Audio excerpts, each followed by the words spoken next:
Historical Jesus, number 12, intensified conflict.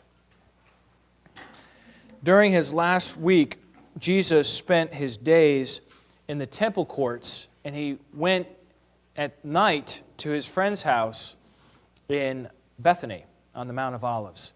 So you got to imagine he spends the days there in the public eye, but then he leaves every night.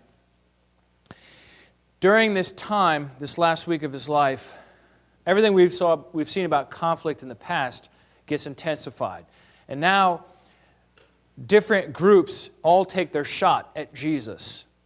Jesus stands and he is teaching publicly in the temple courtyards. You got to imagine this. He's not in a building. The temple is a building, but the only people that can go in the building called the temple are the priests. So he's not going to be in the building. He's going to be in the courtyard, these massive courtyards where he can have people around him that can hear him.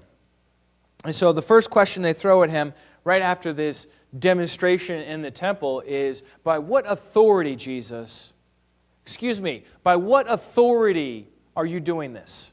That's their question for him. And that question's got like a double edge to it, right? Because Jesus can't say, oh, it's by the authority of the high priest Joseph Caiaphas. He can't say that. It's not by, you know what I mean? He can't say it's by the authority of the Sanhedrin. He can't say it's by the authority of the proconsul Pilate. It's by the authority of God, right? He's like a prophet speaking for God. But if he says it's by the authority of God, they'll just say, why should we believe you? Right? And it's easy to see how they can somehow undermine his credibility. These people don't even know him, most of these people. I mean, he's got his people that are there in the crowd. But a lot of the people listening to him in Jerusalem at this time, they've never seen him before. Maybe they saw him, but it was just like, oh, there's just another person, right? And now he's in the public eye. And so they want to undermine him, because if they can undermine his credibility, he cannot start a movement. He cannot cause any trouble if people just write him off as a wacko. So Jesus, it's just unbelievable what he does. He says to them, look, I'll answer your question if you answer my question. John's baptism, from heaven or from men? And they said, oh, that's a good one. That's a good one, because if we say yes, then he'll say, why weren't you baptized by John? If you believe it's from God. And if we say from men, then we fear the people, because they all believe John was a prophet. Right? So the very thing they're trying to do to Jesus, undermine his credibility, Jesus would do to them if they said the truth. So they said, we don't know. And Jesus says, well, then I won't tell you by what authority I do these things.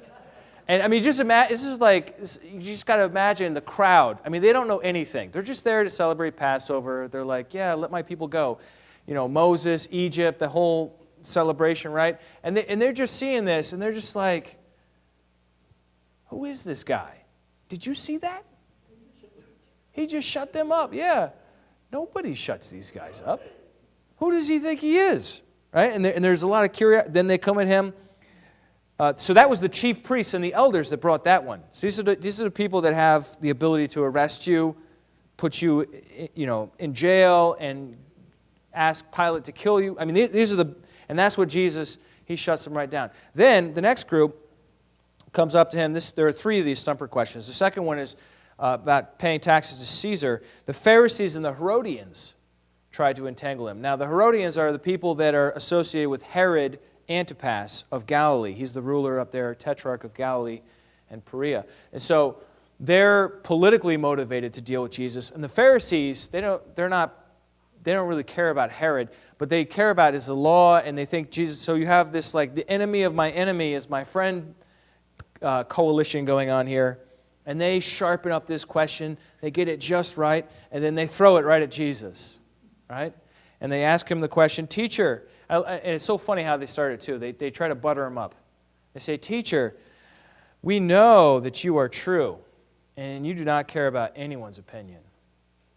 For you are not swayed by appearances, but truly teach the way of God. Is it lawful to pay taxes to Caesar or not?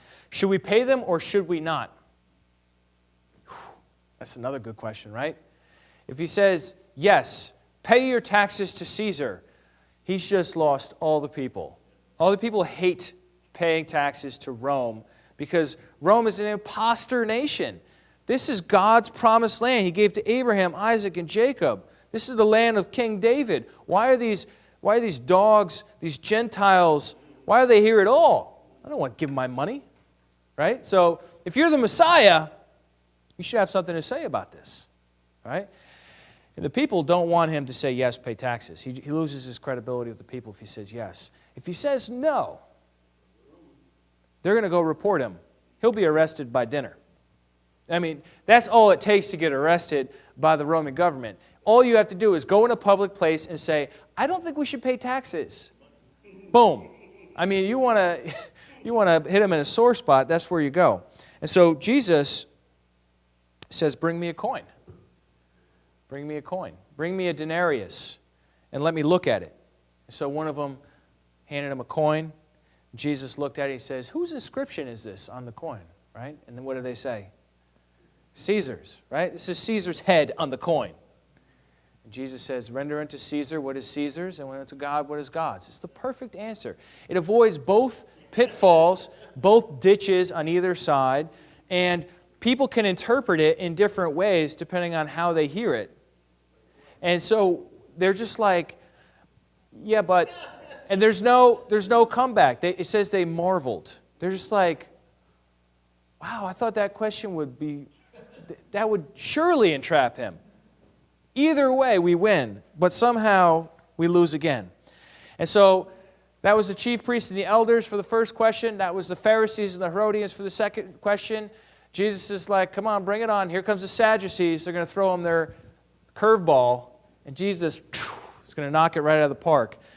This is the third question. The Sadducees come, and they say, all right, Jesus, Moses said, if your brother dies and he had been married, if your brother dies and he had been married, you're supposed to marry the widow if he didn't have any kids so that you could raise up offspring in his name. And then they hit him with this preposterous riddle, right? There once was a woman who had 7 husbands, right? It almost sounds like an Irish limerick.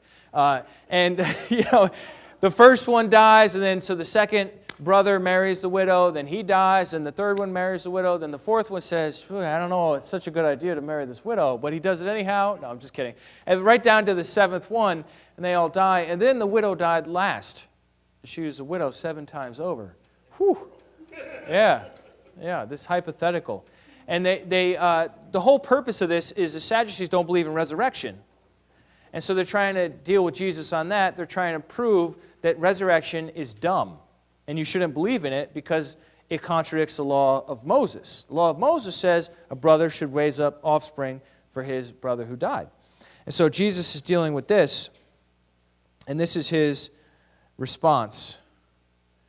Jesus said to them, the sons of this age marry and are given in marriage, but those who are considered worthy to attain to that age and to the resurrection from the dead neither marry nor are given in marriage. For they cannot die anymore, because they are equal to the angels and are sons of God, being sons of the resurrection. It turns out, and they already knew this, that when your spouse dies, the marriage ends. Everybody knows that. That's why they got married again, right?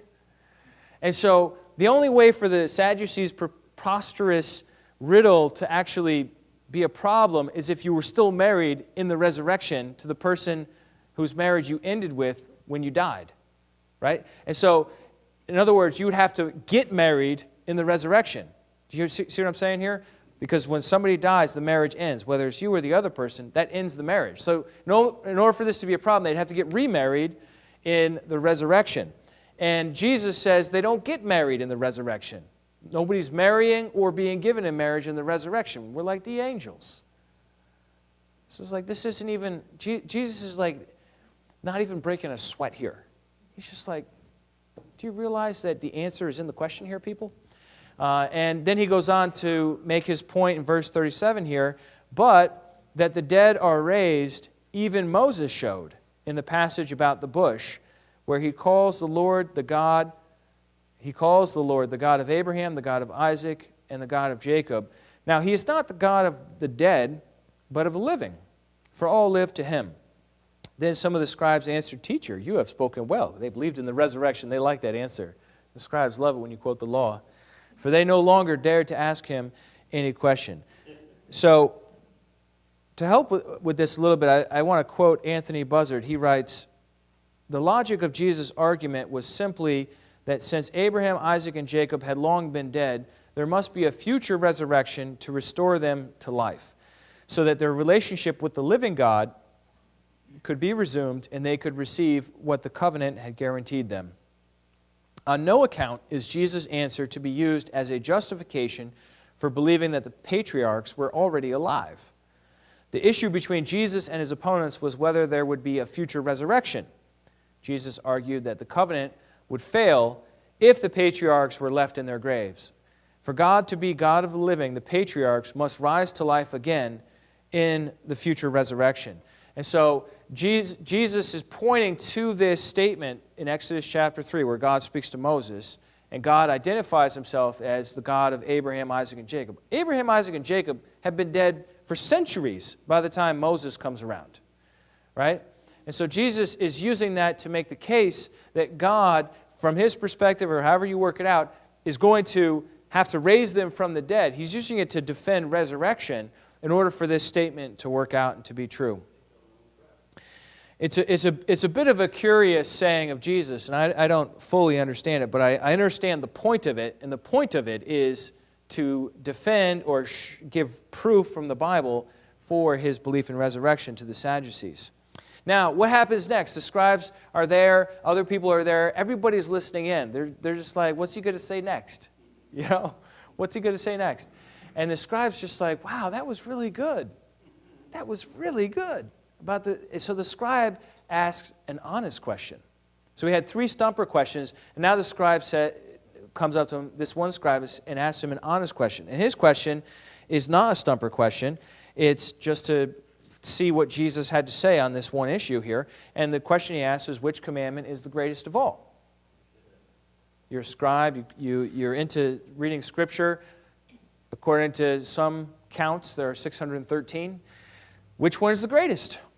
And Jesus quotes to them the Shema, the Creed of Israel. Hear, O Israel, the Lord our God, the Lord is one, and you shall love the Lord your God with all your heart, with all your soul, with all your mind, and with all your strength. The second is this, you shall love your neighbor as yourself. There is no other commandment greater than these. And the scribe likes Jesus' answer again. This is the most agreeable guy in like the whole last week of Jesus' life. It's like the one guy that believes in him other than his own followers, right? And the scribe says, you're right, teacher. You have truly said that he is one and there is no other besides him.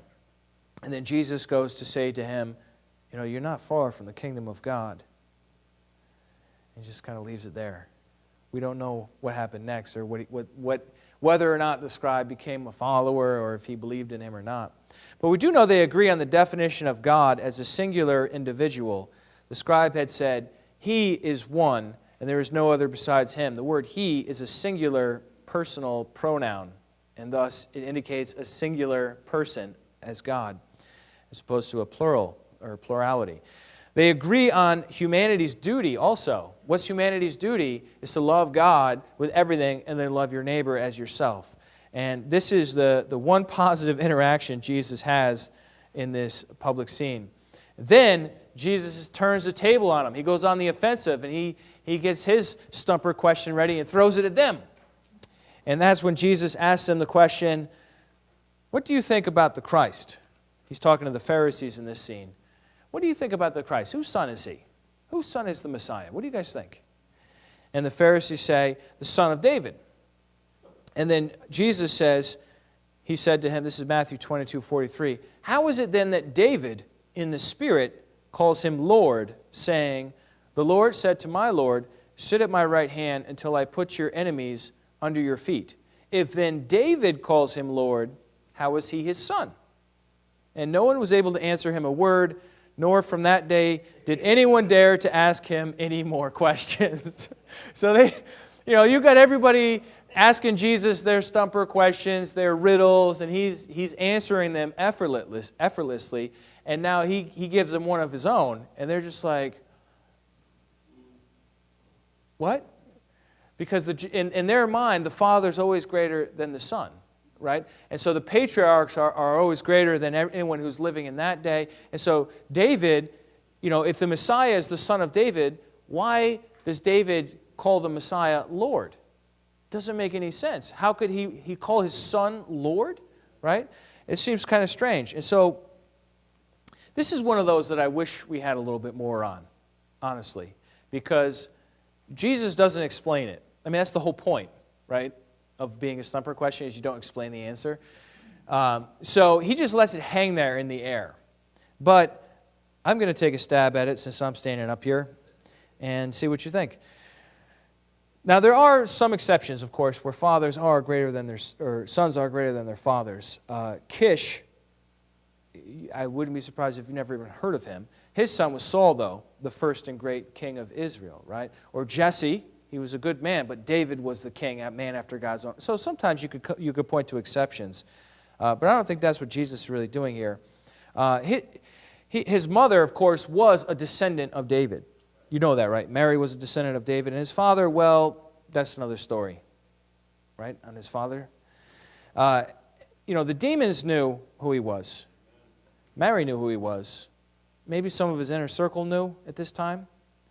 But none of the critics knew. They were all clueless, right? But the simple fact is, Jesus is not just the son of David. He's also the son of God. He's both.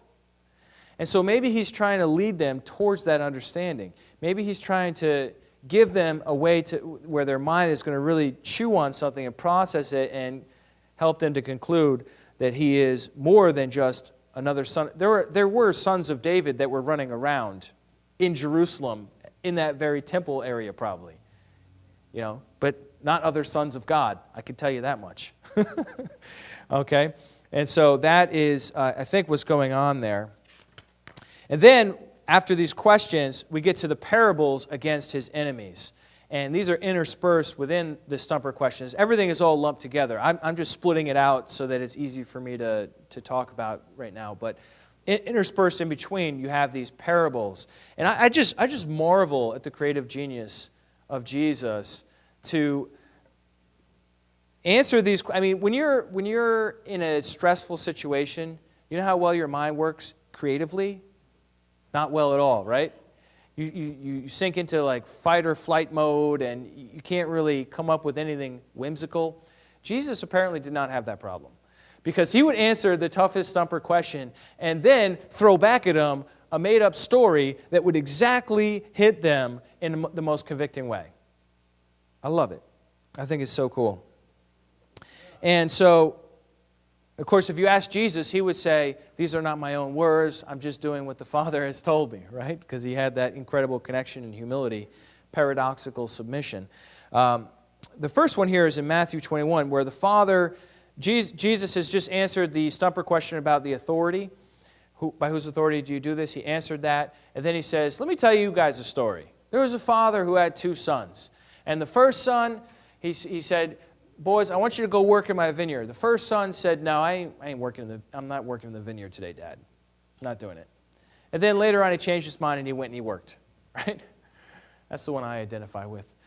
And then the second son says, I'll do it. Yeah, sure, I'll do it. And then he doesn't do it. Right? And so Jesus asked them the question, which one did the Father's will? And they said, well, it's the first son. And then Jesus says the following. Jesus said to them, truly I say to you, the tax collectors and the prostitutes go into the kingdom of God before you. For John came to you in the way of righteousness, and you did not believe him. But the tax collectors and the prostitutes believed him, and even when you saw it, you did not afterward change your minds and believe him. That's a zinger. That's what I call those parables. Very convicting, right? So they had just been talking about John's baptism and all this, and Jesus is like, yeah, John's baptism, you didn't believe it in the beginning. You're like the son that said no. But then even later on, when you saw all the people believed and that this was actually an act of God, you still didn't change your mind. You're worse than either of those kids, right? Why does Jesus do this? Why does he talk to them like this? I believe it's because He's trying to get them to repent.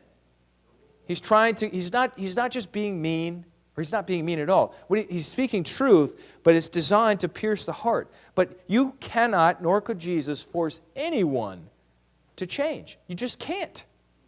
Everyone has to choose. God doesn't even force people to do that, right? And so Jesus is giving them every reason in the world. In the midst of all this, I haven't even mentioned this, he's healing lame people and blind people, right? He's carrying on his healing ministry. He's preaching to the crowds. He's handling the stumper questions. He's throwing back these parables. I mean, what else do they want? To believe that he's the one. And they just will not believe. So here's a second parable. I've got 3 of these. The parable of the wicked tenants.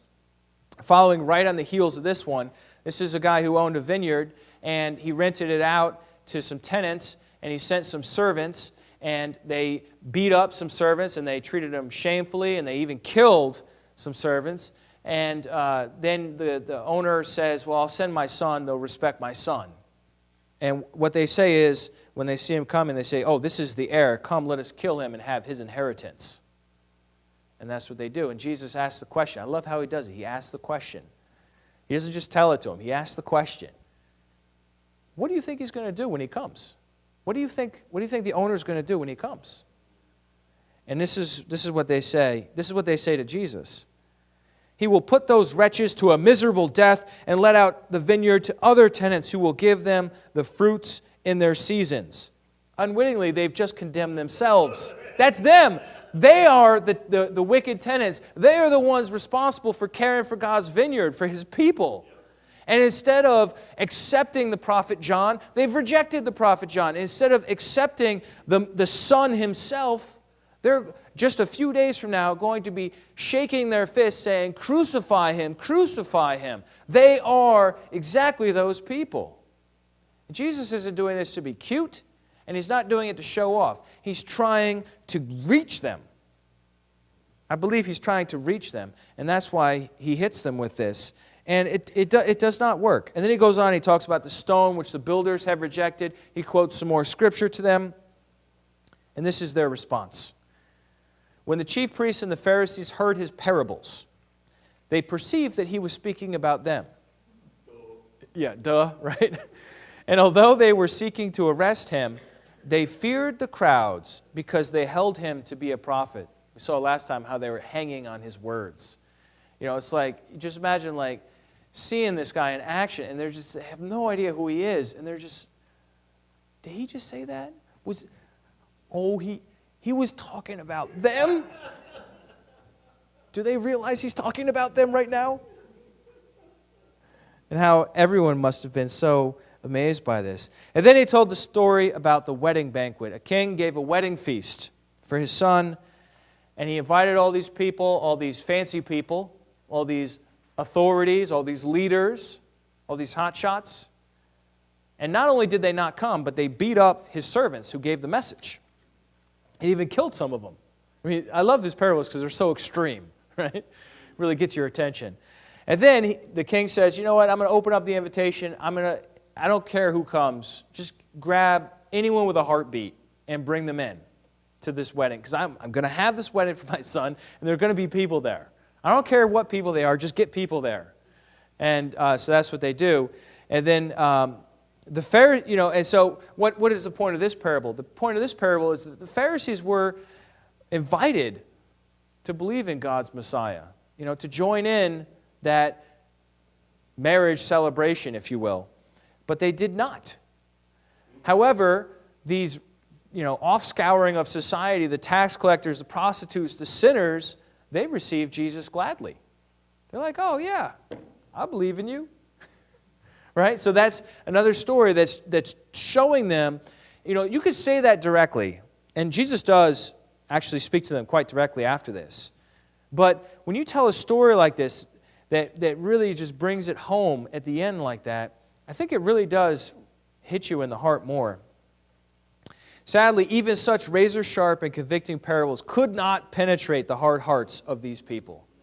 In the end, they would do just as the parable said. Of course, Jesus did not just use parables, he also pronounced judgment. And we looked at this a few times ago when we looked at the conflict, and I read to you part, or I think all, of Matthew 23. That's the 8 thunderous woes against the Pharisees and the scribes, where Jesus says, "Woe to you, scribes and Pharisees, hypocrites, you blind guides of the blind." So he does all that during this week as well. And he speaks to them quite directly. And so, what's the aftermath? What's the result of all this? His provocative, triumphal entry. His even more provocative demonstration in the temple, knocking over the money changers' tables and all this. It mobilized his enemies to action, right? They started gathering around him. They tried to discredit him. By what authority did you do this? That didn't work. So they tried to entrap him. Should we pay taxes to Caesar? That didn't work. So what do they do? They try to make him look bad in front of the people.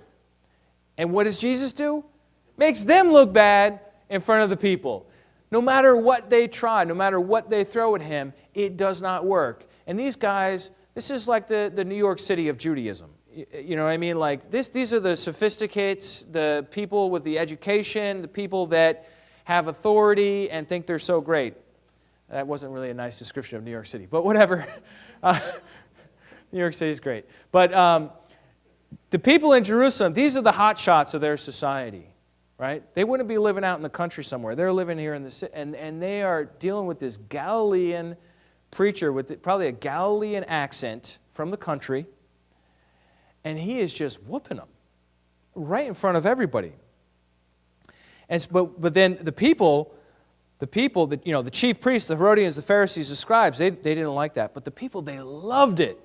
The people loved it. They debated with each other, could this be the Messiah? Could this one be the Messiah? Could it be? It's like, well, was he born in Bethlehem? Well, I don't think he was born in Bethlehem. You know, could God's Messiah be a Galilean? That's a crazy idea. I don't know. If he's not the Messiah, could he do these miracles that he's doing? He healed my Aunt Bertha. Poor woman had a terrible name. And she was lame, and then Jesus healed her, right? People wondered. And you know what? There's another thing I forgot to mention, but it's important. And it's before this entry into Jerusalem and all this, he had raised Lazarus from the dead. Okay, and Lazarus came with Jesus to the temple, and he was with them, right? So you've got loudmouth Bartimaeus and resurrected Lazarus, probably on either side of Jesus, like, yeah, what he said, yeah. And everyone's just like, who is this guy? What do we do? You know what the authorities say? They said, you know what? Let's kill Lazarus. I know he was already dead, but let's do it again. Let's kill him. And then let's kill Jesus too. That's their conclusion to the whole matter. This is what we read, Matthew 26, verse 3. Then the chief priests and the elders of the people gathered in the palace of the high priest, whose name was Caiaphas, and plotted together in order to arrest Jesus by stealth and kill him.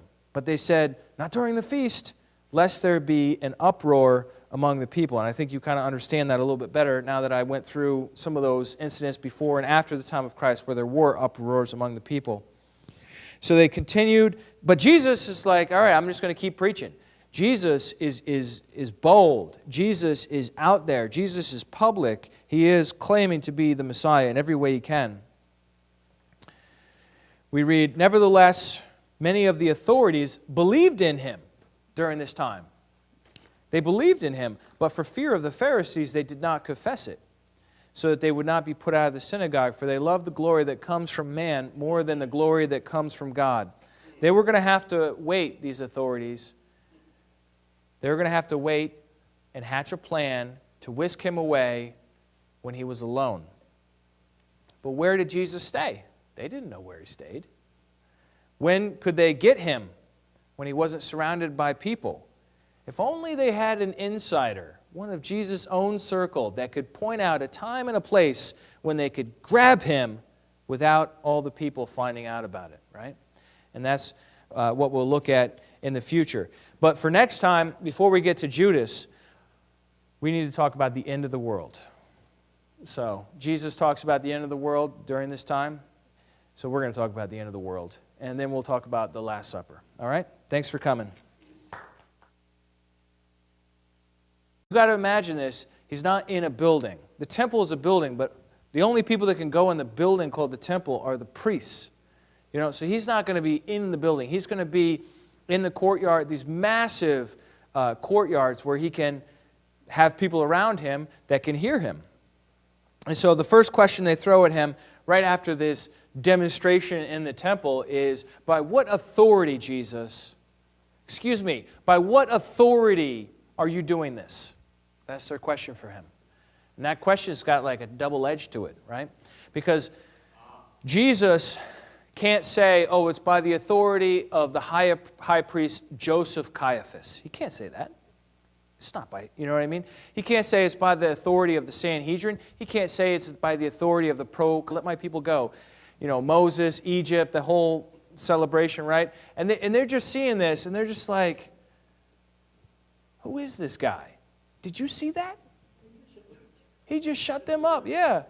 Nobody shuts these guys up. Who does he think he is? Right? And there's a lot of curiosity. Then they come at him.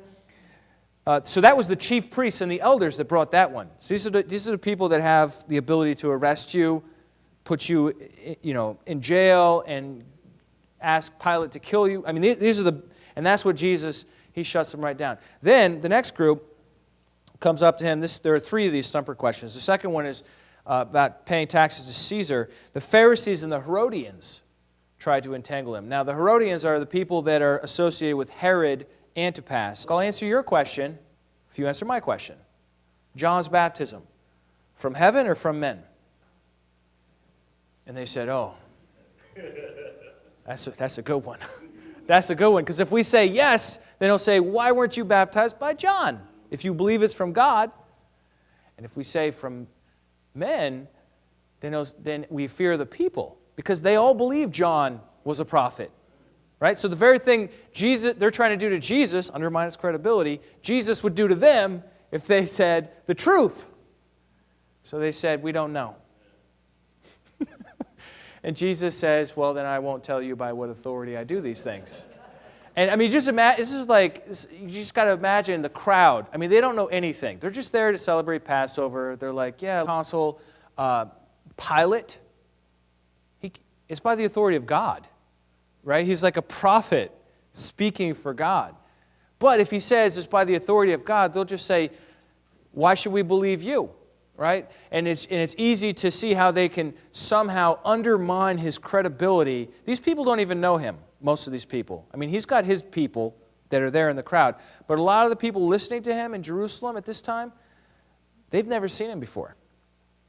Maybe they saw him, but it was just like, oh, there's just another person, right? And now he's in the public eye. And so they want to undermine him, because if they can undermine his credibility, he cannot start a movement. He cannot cause any trouble if people just write him off as a wacko. So Jesus, it's just unbelievable what he does. He says to them, look,